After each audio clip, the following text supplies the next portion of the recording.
Coloca a mão no seu coração. Você sabe, eu entrei aqui e eu senti já, não deu vontade nem de pregar, só de orar.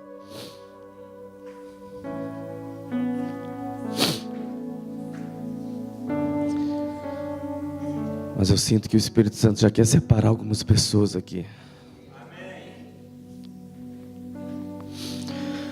Quando eu entrei ali naquela porta, eu não sei se todos aqui são universitários, né? Mas talvez algum dia todos serão.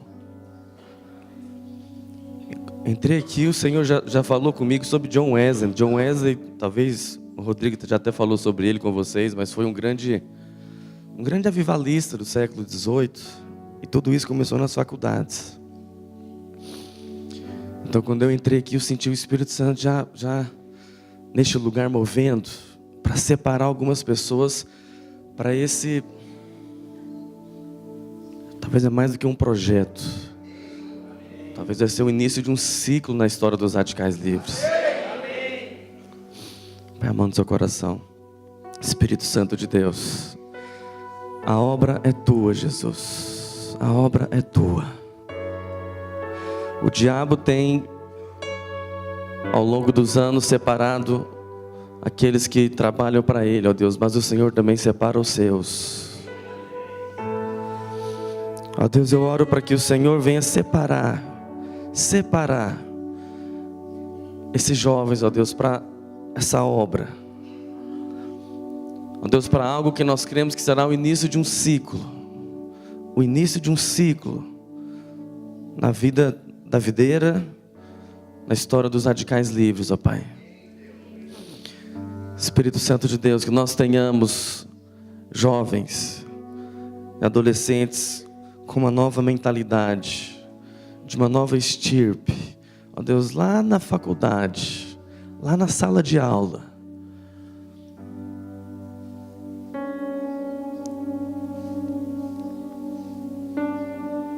Em nome de Jesus, ó Deus.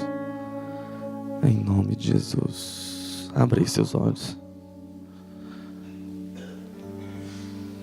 O nome dessa palavra chama... Quanto tempo que eu tenho?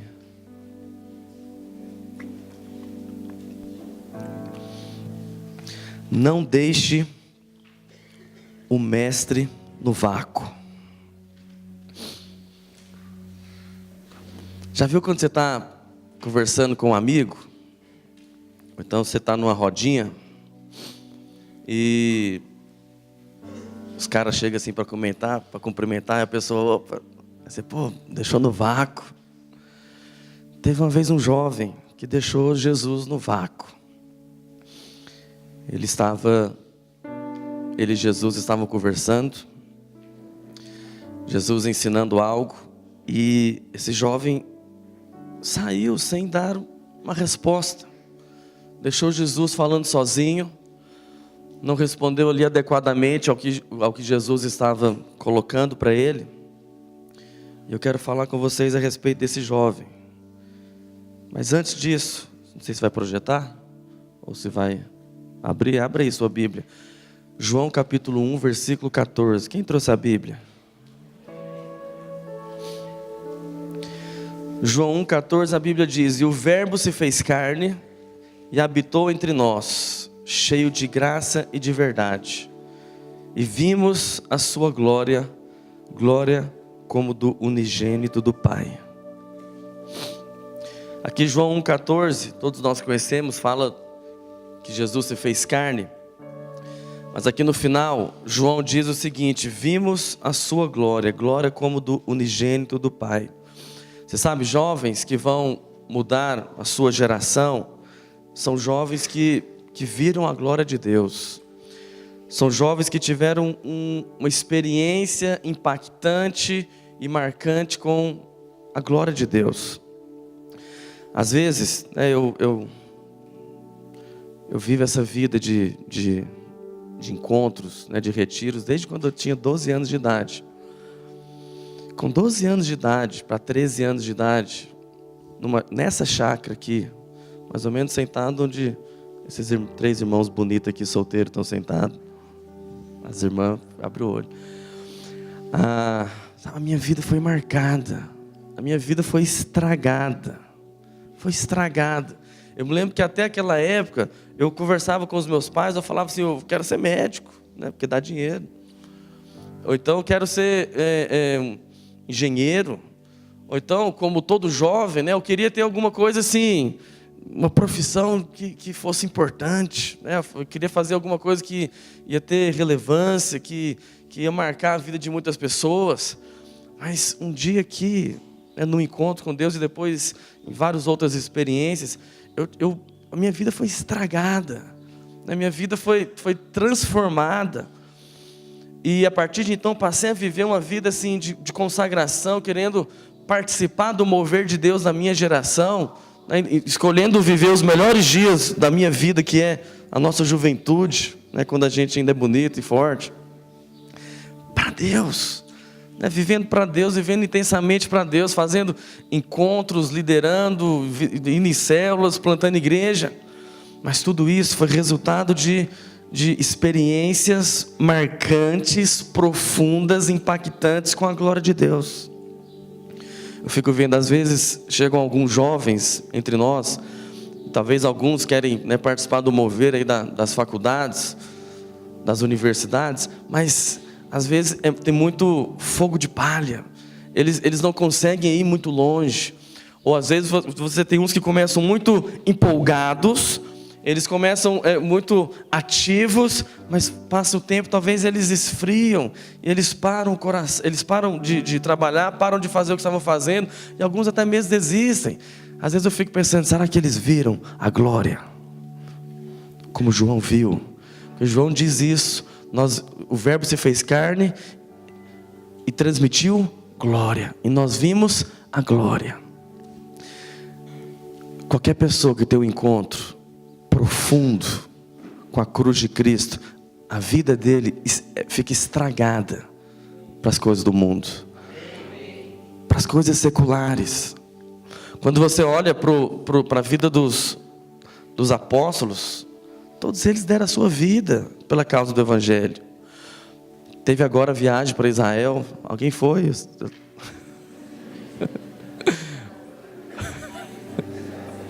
Mas tem duas aqui entre vocês que estavam lá. Vai chegar, em nome de Jesus. Ano que vem você vai poder ir. Vai ter que pagar, né? Mas você vai poder ir.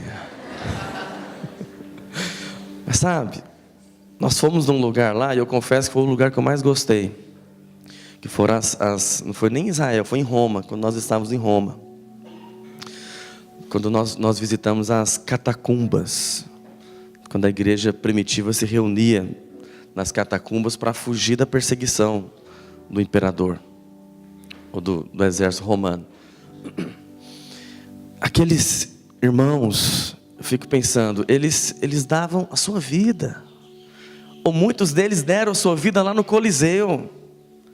Esses dias eu acordei de manhã, estava pensando sobre isso. Sabe aquele dia que você ruma o dedinho no pé assim na beirada da cama? Que o seu corpo vai para um lado e o dedinho vai para o outro. Aquele negócio doeu tanto que, né, eu abaixei ali para consolar o meu dedinho, aquela dor. Mas na hora eu fiquei pensando assim, gente, se eu vivesse naquela época da perseguição e o cara falasse assim para mim, eu rumo o pé no seu dedinho ou você nega Jesus? Eu fiquei pensando, capaz que eu ia negar, porque esse negócio doeu tanto. Aí eu fiquei pensando, gente, assim, aquelas pessoas davam a sua vida, e eu não estou aguentando o dedinho, mas eles deram a sua vida. Aí eu fico pensando, eles deram a sua vida por quê? Porque eles tiveram uma visão da glória, entendeu? Eles viram algo que nós precisamos ver.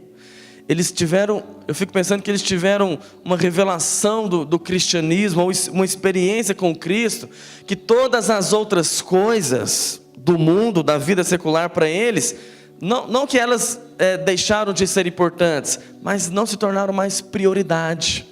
E quando você olha para a história, pessoas que mudaram a história, ou que fizeram algo realmente de relevância, de transformação, que alcançou uma geração, foram jovens, ou foram pessoas que viveram por uma causa, foram pessoas que viram algo maior, E eu chamo isso de que eles viram a glória, né? Eles vivem por uma causa.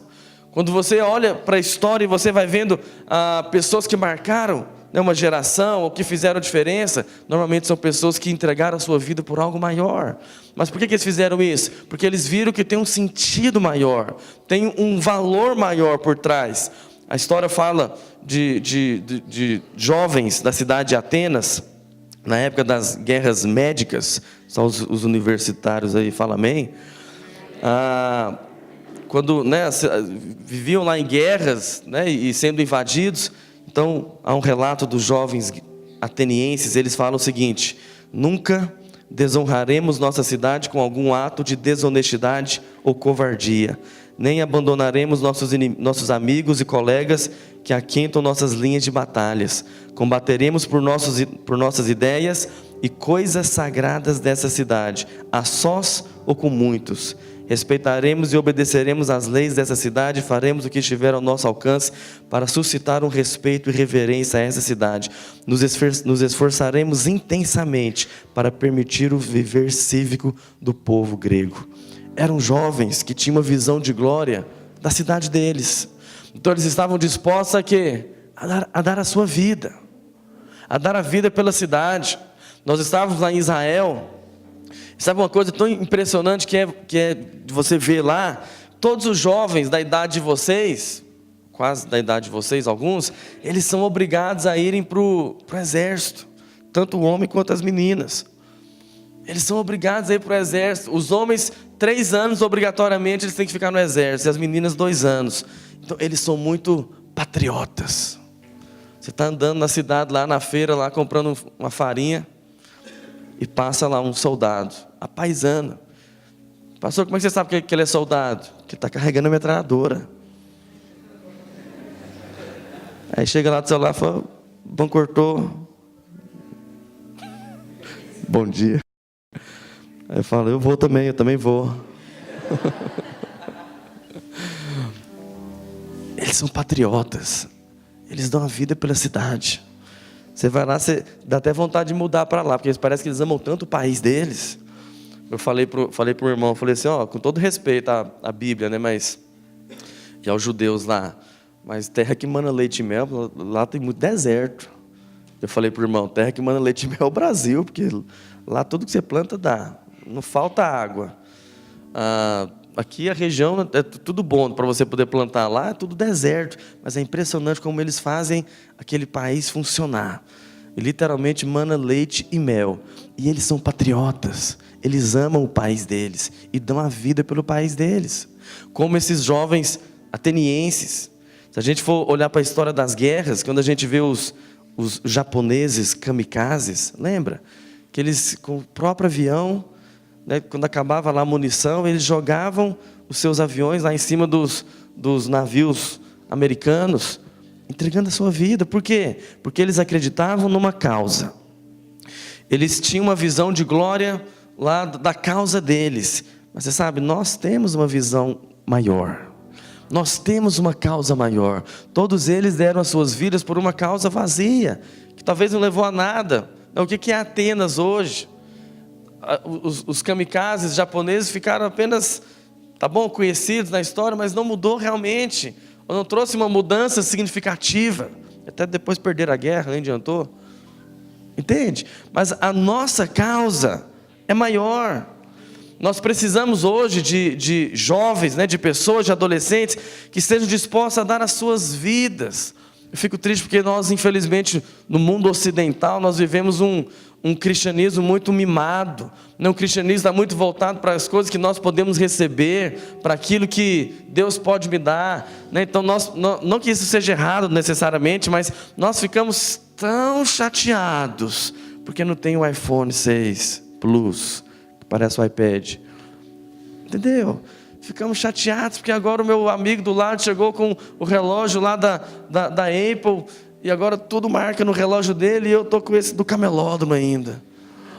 A gente fica chateado por causa disso. Mas você percebe, tudo isso são coisas fúteis, são coisas vazias, são coisas boas de ter. É legal, se você quiser me dar, eu estou aceitando. Mas não é o principal. Não, lá no final da nossa vida, talvez quando nós formos prestar contas para Deus, não é isso que Deus vai perguntar, não é isso que vai ser considerado naquele dia. Nós precisamos, para mudar a nossa geração, de jovens que estejam dispostos a dar a sua vida pela causa do Evangelho. E vocês estão lá na faculdade, ou estarão em breve, que talvez é o pior dos lugares, né? Um lugar tão esquerdista, um lugar tão pornográfico. Já fiz faculdade, formei não, ficou quase, ficou faltando um semestre, acredita? Mas não segue esse exemplo não. Aí eu saí para ficar dedicado à igreja. Mas agora eu estou formando de novo, estou fazendo convalidação, que agora eu posso falar, eu formei, você também vai ter que formar. Ainda não, estou quase formando. Mas eu já fiz faculdade, eu conheço o ambiente, é um ambiente terrível. As mulheres, é quase que um lugar para desfilar, biquíni quase. Onde eu estudava, as mulheres eram tudo safadas. Os homens então nem se fala, os professores tudo comunista, era aquele ambiente ruim. Me lembro de várias vezes na faculdade eu ia para o banheiro para orar, falava, Senhor, me ajuda aqui, me dá força, porque que lugar horrível. Talvez por isso que eu quis sair também, que eu não aguentava aquele lugar. Eu sei que o ambiente lá é pesado e vocês estão lá, mas vocês estão lá para quê? Para sustentar o testemunho. Às vezes, sabe, eu creio nisso. Eu acho que quando eu entrei aqui foi isso que eu senti. Eu sonho com os dias onde nós vamos ver isso, né? Onde esse projeto aqui, ele vai sair do banner. Entendeu? Ele vai sair da teoria bonita. Ele vai sair, porque quando a gente fala é tudo muito bonito, né? Parece que tem mais de 200 células já aí acontecendo. É tudo muito bonito, mas a gente ora, a gente tem a expectativa de que o projeto, né, e o trabalho, ele mude realmente a história das faculdades, né, que, sei lá, daqui, da mesma maneira como hoje nós falamos, né, de John Wesley, lá do século XVIII, que começou os clubes de santidade lá na faculdade, e até hoje ele é falado. Quem sabe daqui 50, 60 anos nós não vamos falar também de um mover de jovens dentro das faculdades que se iniciou e foi uma transformação, você entende? Talvez vai tirar esses esquerdistas aí de seus professores, ou talvez o impacto disso vai ser depois, que depois vocês serão os professores, né? E vão influenciar e vão formar opinião na vida dos meus filhos, inclusive, quando eles estiverem na faculdade, entendeu? Mas nós oramos para que isso saia do papel e vire uma realidade cada vez mais. Mas isso depende de quê? Depende da sua resposta. Lucas 18, versículo 18. Abre lá a sua Bíblia.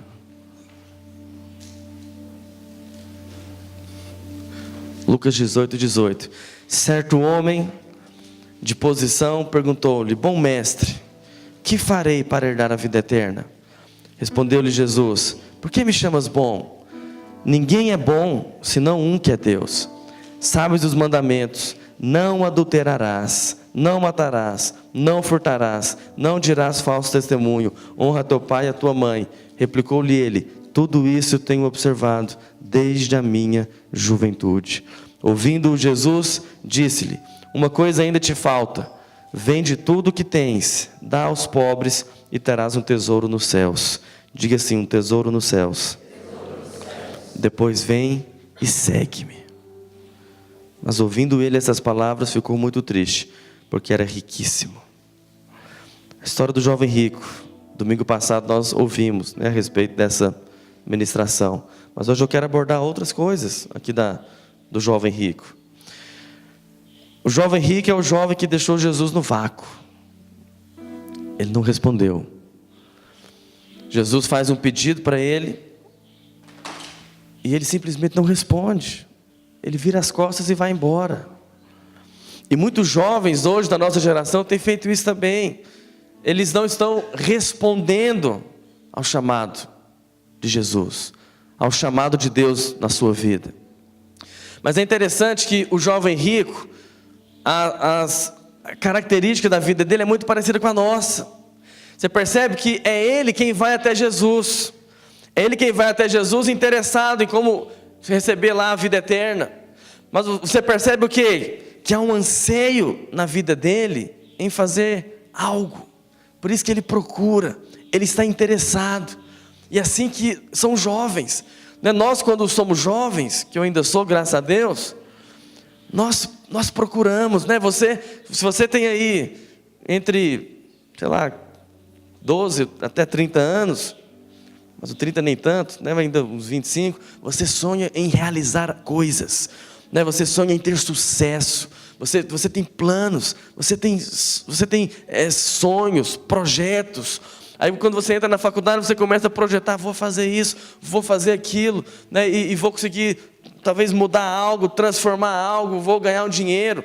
Nós somos cheios de planos, e muitas vezes esses nossos planos também envolvem coisas grandes. É muito comum você encontrar jovens da sua idade, onde eles têm pensamentos de que eu vou ser alguém importante, porque eu quero trazer uma mudança na sociedade, né? Ou eu vou ser um médico que vou descobrir algo, né? Eu vou fazer uma pesquisa que vou trazer a cura para alguma doença, vou inventar um jeito de acabar com o AIDS, entendeu? É muito comum nós encontrarmos nos jovens esse anseio por coisas grandes, esse anseio em fazer algo revolucionário, esse desejo de entregar a nossa vida por algo maior, né, por uma causa, de sair do anonimato, não tornar apenas uma celebridade, mas fazer algo de relevância.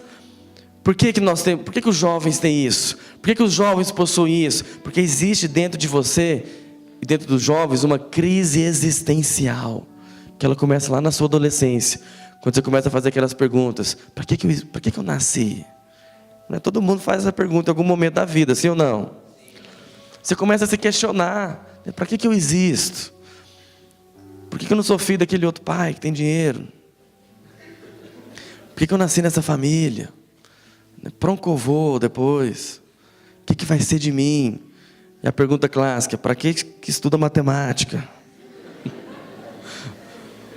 Eu falo para você, 90% daquelas coisas que você estudou, nunca mais você usa na vida inteira. Nunca usei aqueles trem lá que eu estudei, nunca. Só a regra de 3, a regra de 3 eu uso.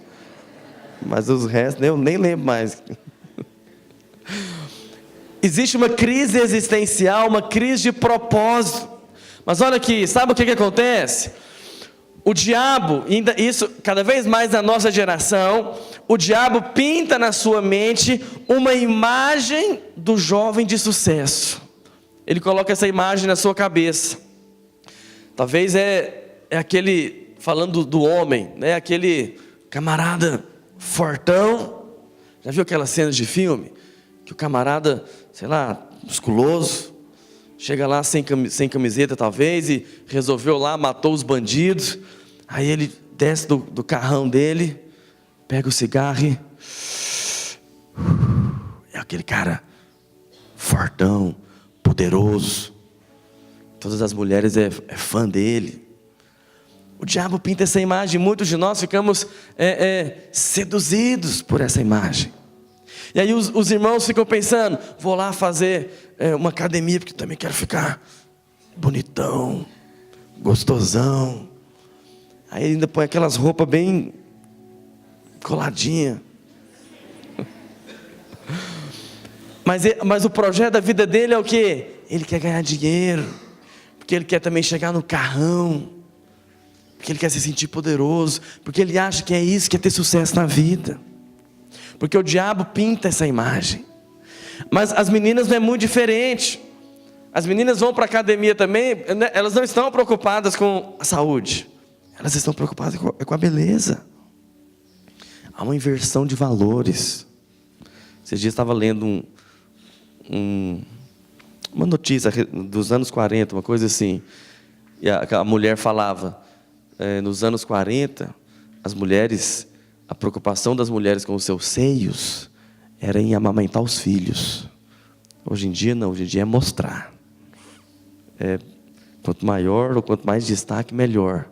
Há uma inversão, entendeu? Hoje em dia também o diabo pinta uma imagem da mulher de sucesso, que é o quê? Que é uma coisa bem feminista. É aquela mulher que não precisa do homem. É aquela mulher que chega com aquela roupa de executiva, poderosa, né? Toda lá, lindona, tem dinheiro para gastar com o cabelo, aí o cabelo fica bom. Tem dinheiro para comprar os melhores cremes, os moroconóio, né? Aí fica bonito, quem tem dinheiro é bonito, véio.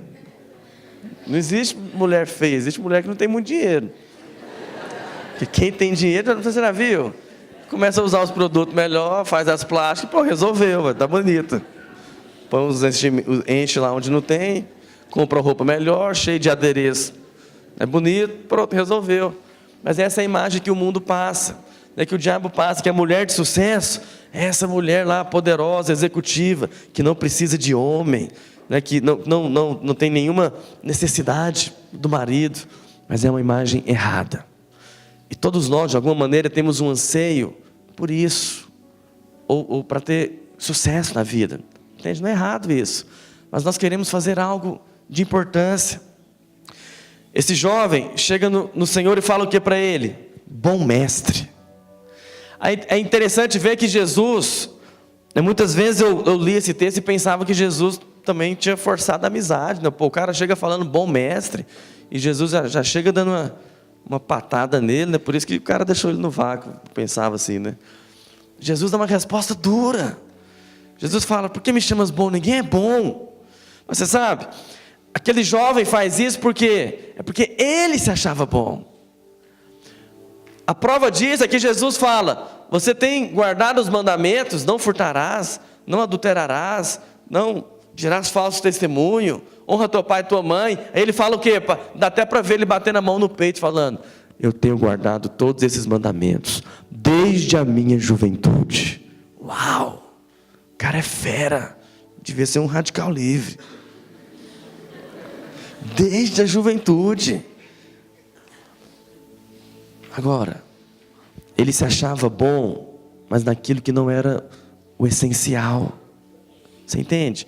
Ele achava que estava fazendo algo ali de valor, mas ele estava fora, na verdade, do eixo, do foco correto. E isso é uma coisa que acontece muito conosco na sua idade, lá na sua faculdade. Eu estava lá fazendo a faculdade, e toda vez quando no começo eles perguntam, e aí, o que você faz da vida? E aí eu respondi, eu falei, eu faço parte de uma organização não governamental que tem filiais no mundo inteiro. E eu estou sendo treinado, porque na época eu era seminarista, obreiro, 10 anos atrás, eu era magro. Aí eu fui respondendo, eu estou sendo treinado atualmente para assumir. Eu vou assumir daqui a alguns dias a gerência de uma dessas filiais. Aí o que vocês fazem? No mundo inteiro nós estamos tirando pessoas das drogas, nós estamos restaurando casamentos, nós estamos fortalecendo as famílias, nós ajudamos as pessoas, nós trazemos esperança para as pessoas, nós renovamos a fé. Eu fui falando assim, eu falo para você, as pessoas faltou ajoelhar na minha frente e falar assim, você é o cara. O que é isso? Que profissão bonita. Aí eles perguntaram, mas o que é que você faz na verdade? Eu falei, eu vou ser pastor.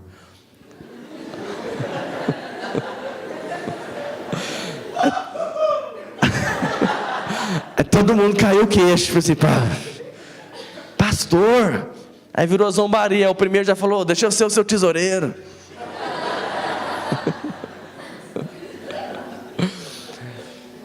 Olha aqui.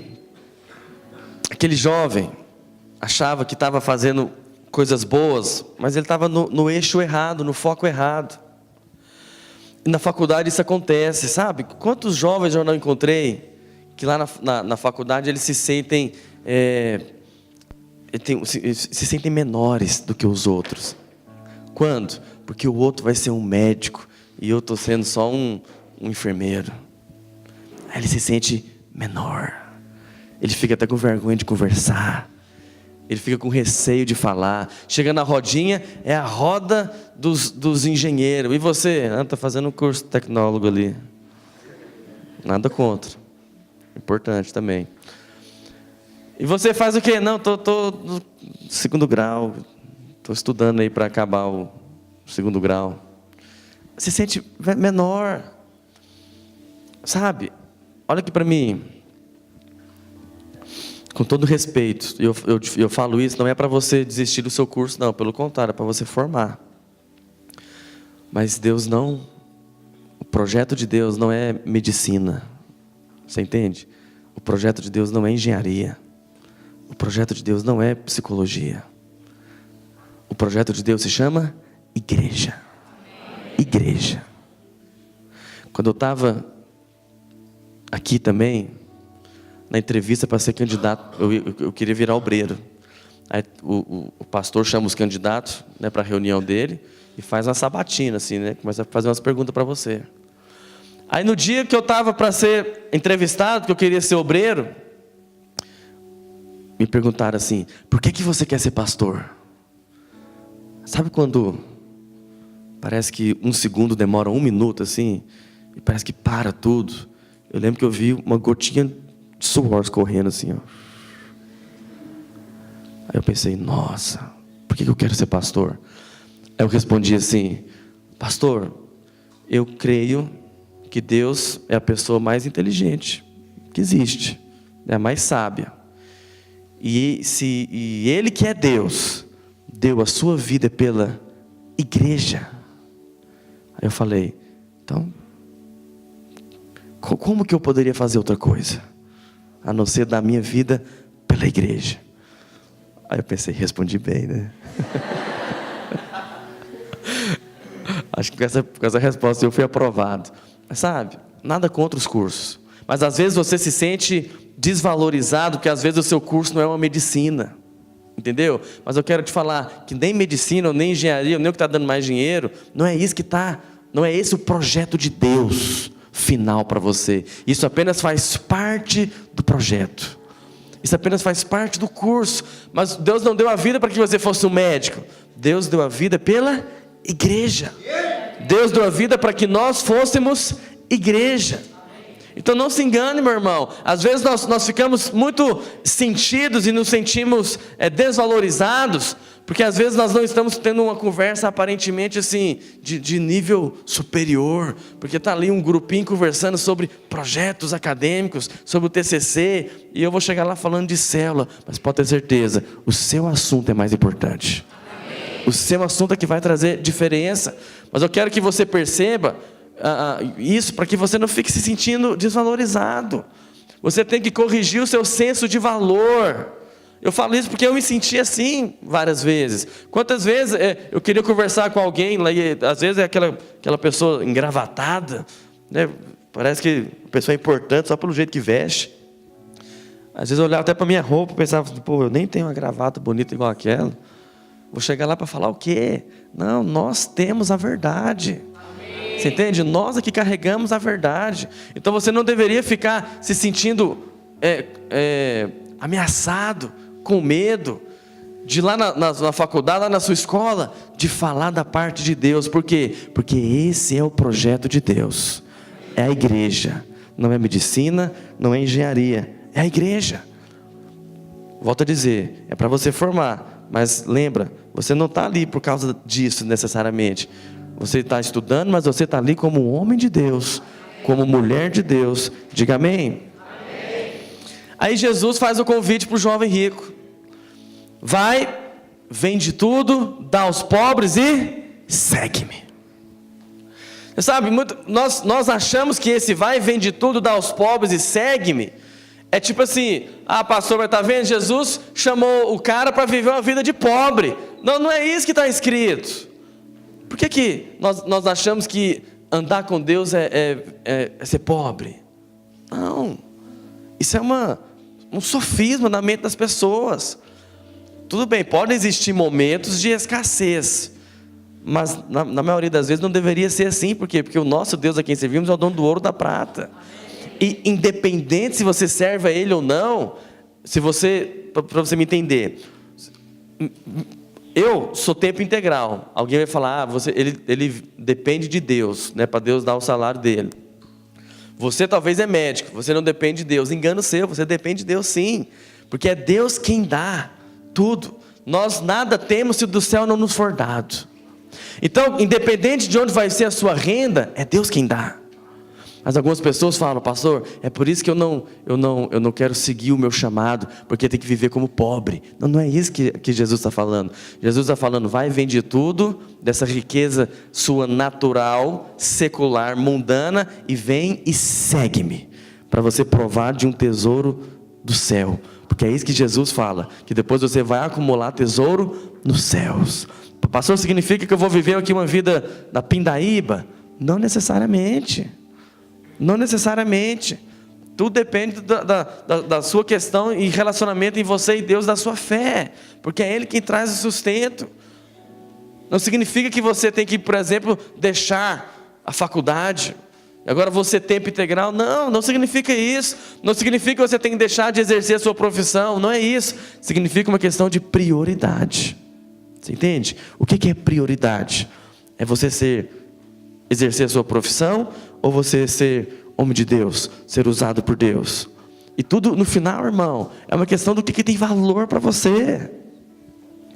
Se você vive uma vida apenas na expectativa aqui nesse planeta, então você vai ganhar dinheiro aqui. Mas se você realmente crê na Bíblia e acredita que ela é a verdade, então você vive uma vida na expectativa de quê? De receber a coroa lá no céu, lá no reino.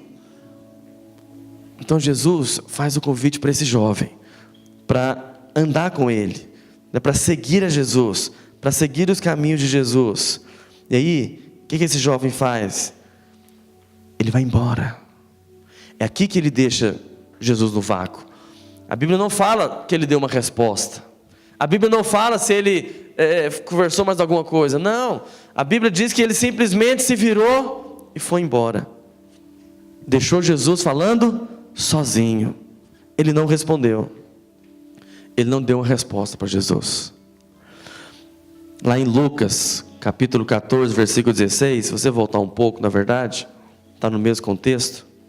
Lucas 14, 16. Você vai perceber que nesse mesmo contexto aparecem as desculpas que normalmente os jovens dão. Então olha lá, Lucas 14, 16. Porém, ele lhe disse: um certo homem fez uma grande ceia e convidou a muitos. E à hora da ceia mandou o seu servo dizer aos convidados: vinde, que já tudo está preparado. E todos a uma começaram a excusar-se. Disse-lhe o primeiro: comprei um campo, importa ir vê-lo. Rogo-te que me hajas por escusado.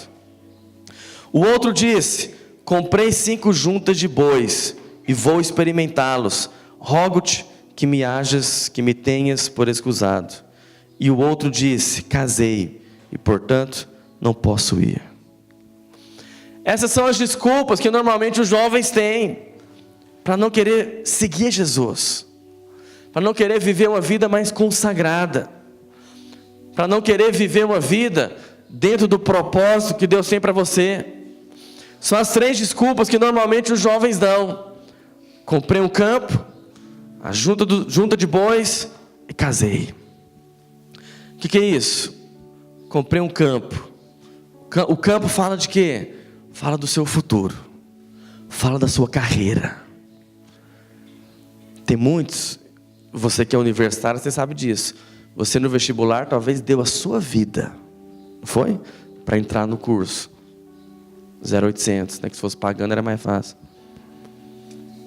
Você deu a sua vida, né? Quantas vezes os seus amigos saíram: vamos no cinema hoje, vamos lá assistir o Batman versus o Homem-Aranha, opa, o Superman. Aí você pensou: não posso, tem que estudar, o vestibular está chegando. Aí no outro dia, vamos ali tomar um sorvete. Talvez o seu corte te chamou. Aí você pensou: não posso, tem que estudar. Se você é homem, você pensou: tem que estudar porque eu tenho que sustentar você. E se você é menina, você deixa quieto. Entende? Você se sacrificou. O campo fala de uma carreira, fala do seu futuro. E muitos jovens não querem viver uma vida consagrada a Deus, porque eles colocam a desculpa na carreira, na profissão. Não, pastor, eu não posso me envolver agora porque eu estou na faculdade. Eu preciso estudar. Eu já fiz tudo isso.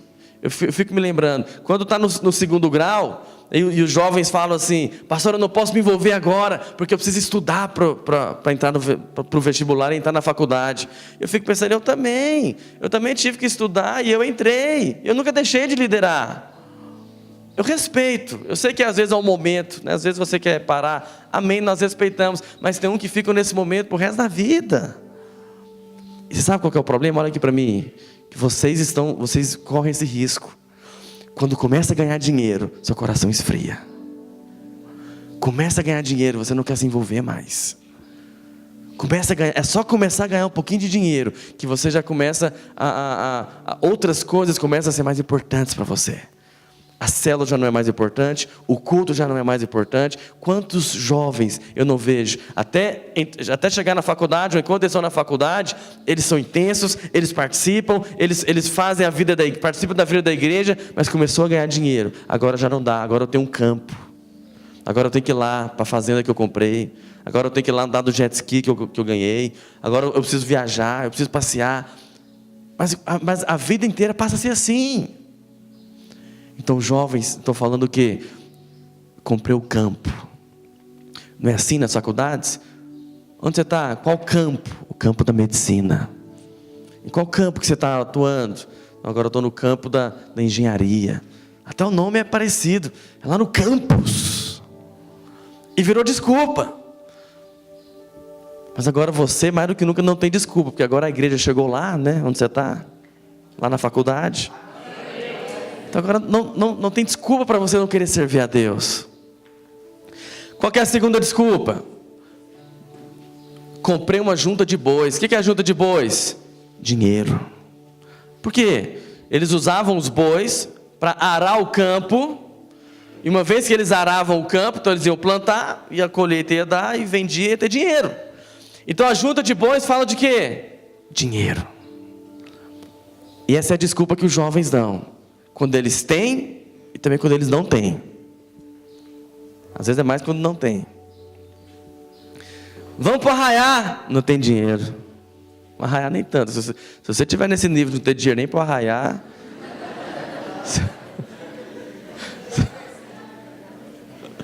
você vai lá no da Canaã que eu dou um jeito de passar você lá.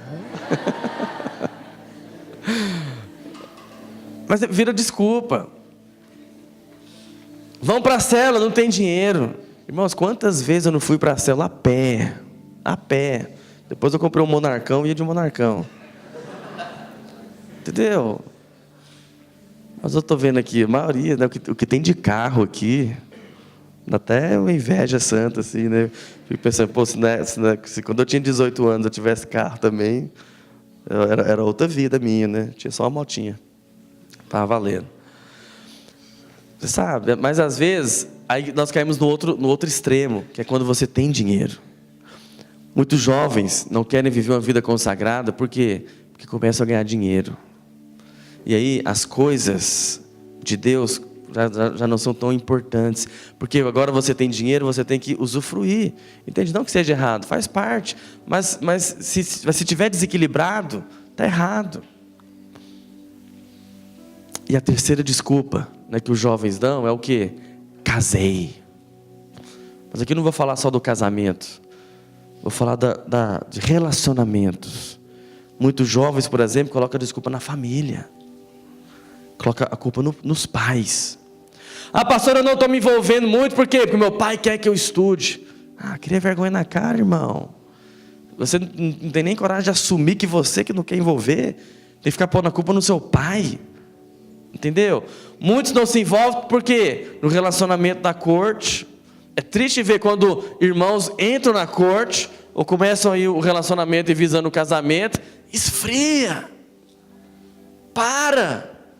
Deixou de envolver. Agora tudo gira em torno do relacionamento lá dos dois pombinhos. E acabou. Não tem mais célula, não tem mais discipulado. Está errado. muitos jovens dão a sua desculpa no relacionamento, talvez com os pais, talvez com os amigos. Não me envolvo mais porque os meus amigos não querem, eu tenho que ficar junto com eles. Não me envolvo mais porque agora eu estou no momento de casar. Tudo isso são desculpas. Mas tem um jovem, eu vou encerrar com a história desse jovem, Eliseu. Abre sua Bíblia, 1 Reis capítulo 19, versículo 19. 1 Reis 19, 19.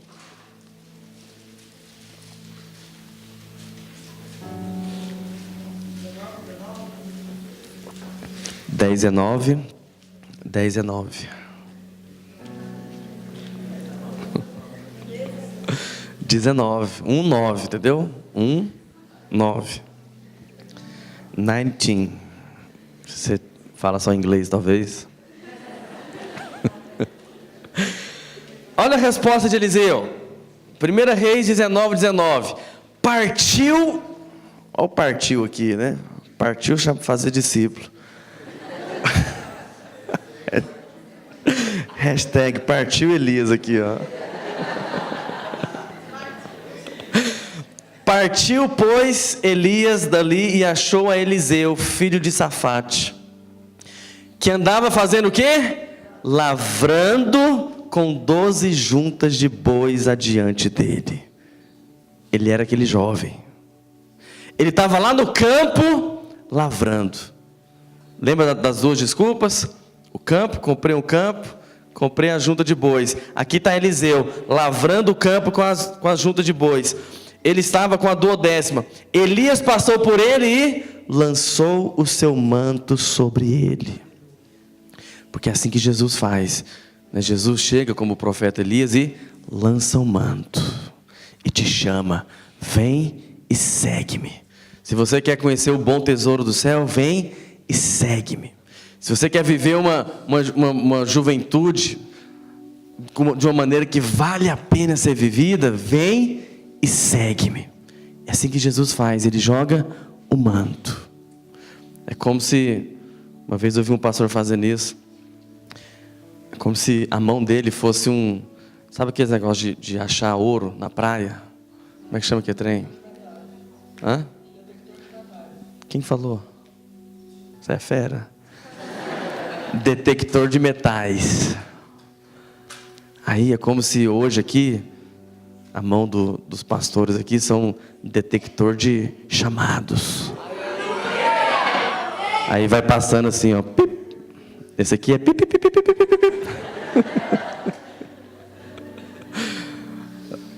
Você sabe, Radicais Livres tem uma mensagem. Você sabe qual que é a mensagem dos Radicais Livres, né? Morra.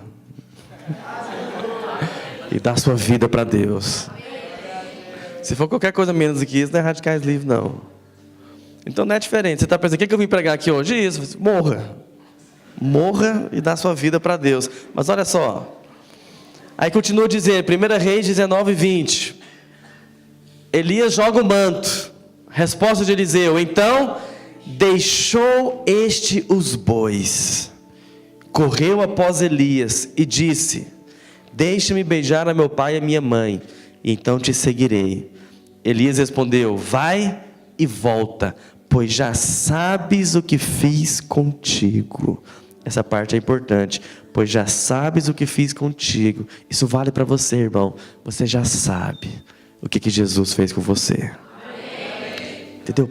Para de fugir desse propósito de Deus para a sua vida. Entenda que você não é um universitário, você é um homem de Deus. Você é alguém que tem um chamado de Deus para edificar a igreja. Amém. E nesse processo, por acaso, você vai fazer uma medicina.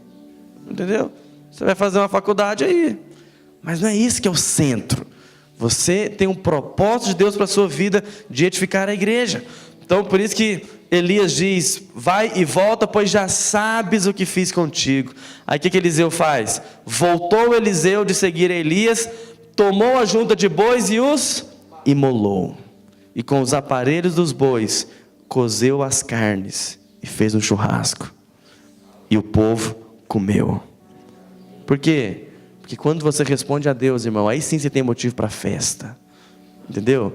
Quando você responde, está dentro do propósito de Deus, aí sim você tem realmente um motivo de alegria para festejar. Mas você entende que na cabeça das pessoas é um paradoxo.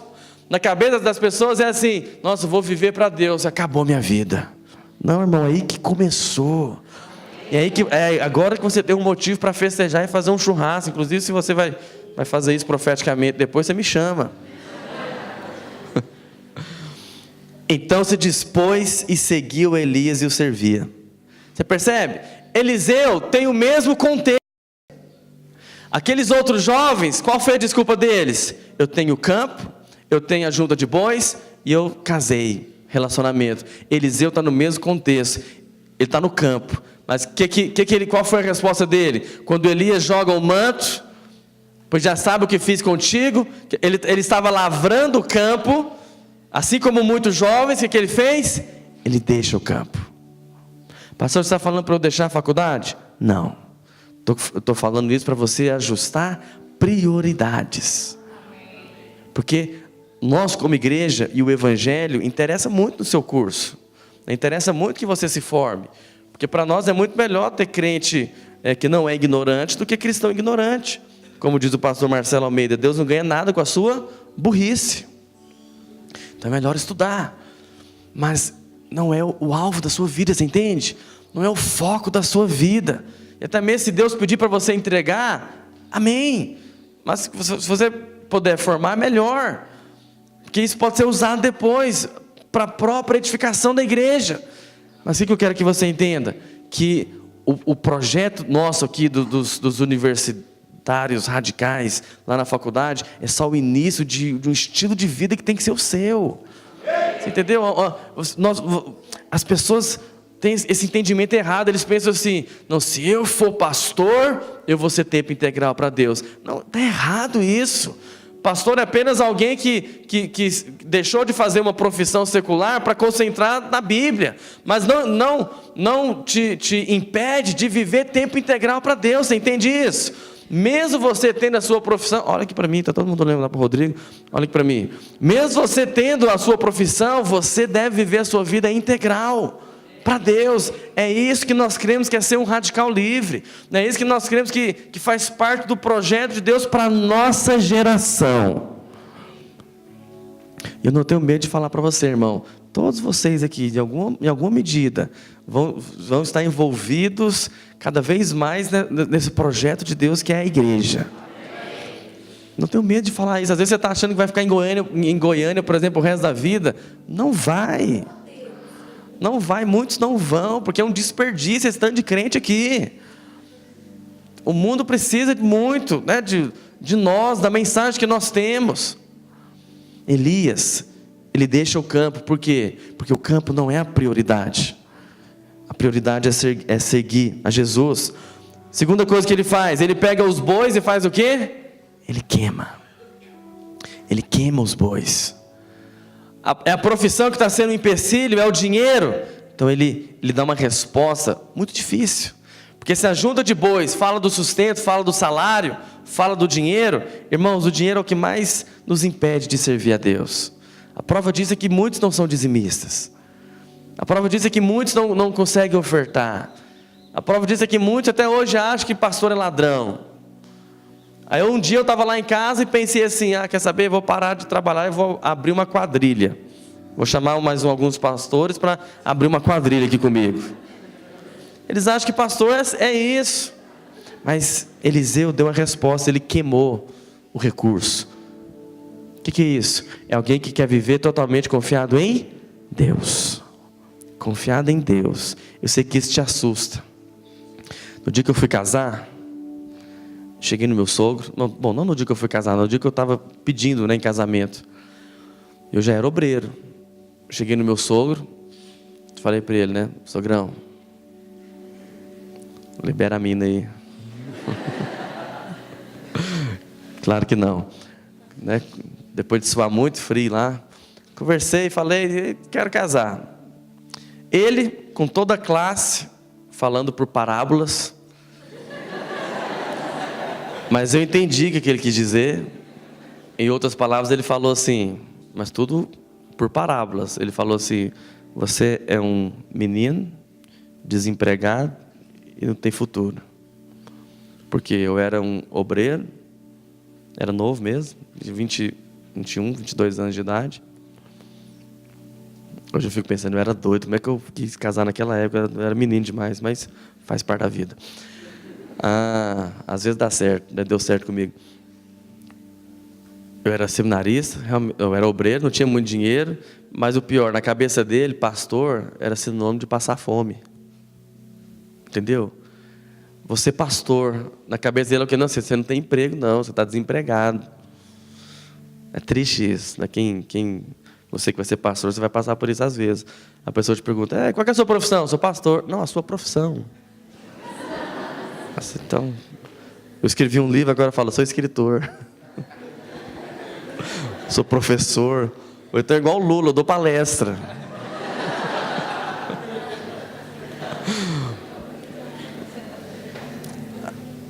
Para muitos, sinônimo de confiar em Deus é passar fome. Mas sabe, irmão, eu te desafio você a confiar em Deus, a crer em Deus. E a terceira coisa, Eliseu vai lá no pai dele e faz o quê? Dá um beijo. Pai, tchau. Partiu Elias. Partiu seguir Elias. Ele dá um beijo. A desculpa da família também não colou. Eu lembro de mim. Eu vou encerrar com isso. Queria fazer o seminário. E fui conversar com meu pai. E meu pai falou para mim, falou, não, você não vai fazer o seminário antes da faculdade. Você vai fazer a faculdade primeiro. E dentro de mim eu já estava decidido que eu queria fazer o seminário, porque desde quando eu me entendo por crente, eu queria ser pastor. Tinha um chamado. Aí virei para meu pai e falei assim, pai, tá bom. O senhor não quer deixar eu fazer o seminário agora? Tá bom, eu vou fazer a faculdade. Mas fique sabendo que o senhor vai ter um filho frustrado. Porque não é isso que eu quero para a minha vida. E fui orar. No outro dia, ele me ligou. Olha para você ver as coisas. Ele me ligou e falou assim, filho, pode fazer o seminário. Ontem à noite, eu estava orando e Deus me lembrou de algo. O que foi, pai? Deus me lembrou que no dia que você nasceu, eu levantei você para cima e falei assim, esse aqui vai ser pastor. Eu quase falei assim para o pai, pô pai, você fazendo essa cena toda?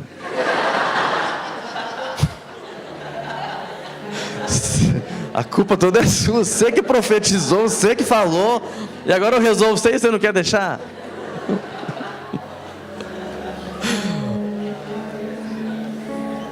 Olha só, muitos colocam a desculpa na família, você entendeu?